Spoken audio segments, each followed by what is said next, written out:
Any আপু, জি। Pimple কমানোর জন্য কি ক্রিম ব্যবহার করতে পারি? পিম্পল কমানোর জন্য আমরা সাজেস্ট করি আমাদের ওয়েলনেস স্কিন কেয়ার এন্ড ফার্মাতে nano cream, anti acne cream, anti acne moisturizing effective একটা ক্রিম আছে 30 ml এর, যেটা হচ্ছে লিডারমা লিটারিন ডার্মাটোলজি ব্র্যান্ডের। এটা কিন্তু অনেক ভালো একটি ক্রিম, এবং এই ক্রিমটা ব্যবহার করলে আপনাদের পিম্পল অ্যাকনি কিন্তু একদম চলে যাবে, এবং মাইল্ড টু মডারেট অ্যাকনি গুলোও কিন্তু রিডিউস হয়ে যাবে। এটা স্পেশালি আপনাদের এক্সেসিভ অয়েল, তারপর ব্যাকটেরিয়া এগুলো কিল করে এবং স্কিনকে ওভার ড্রাই করে না। যাদের পিম্পল অ্যাকনি আছে তারা কিন্তু এটা অবশ্যই ব্যবহার করবেন, এতে করে আপনাদের কারেন্ট পিম্পল এবং ফিউচার পিম্পল একদম রিডিউস হয়ে যাবে। দিনে কতবার ইউজ করব?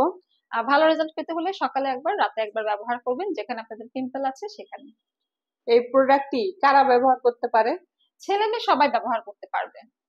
কত বছর বয়স থেকে ব্যবহার করতে পারবো? 18 বছর বয়সের পর থেকে ব্যবহার করা যাবে, কারণ এটা ডার্মাটোলজিক্যালি টেস্টেড। কোন স্কিন কোন স্কিনের জন্য এটা ভালো? এটা dry skin, normal skin, combination skin, acne blemish prone skin, মানে অল স্কিন টাইপ এটা ইউজ করা যাবে। প্রোডাক্টটি কিভাবে পাবো? প্রোডাক্টটি পেতে হলে আপনাদেরকে অবশ্যই আমাদের রেলেমেন্টস এর ফেসবুক পেজে ইনবক্স করতে হবে, এবং আপনারা অনেকে যারা আছেন ভিজিট করে পারচেস করতে চান বা ফ্রি ডক্টর কনসালটেন্সি দিতে চান, চলে আসতে পারেন আমাদের বনানী কলা বাগান এবং নিউ মার্কেট সিটি কমপ্লেক্স ব্রাঞ্চে। ধন্যবাদ আপু। You welcome.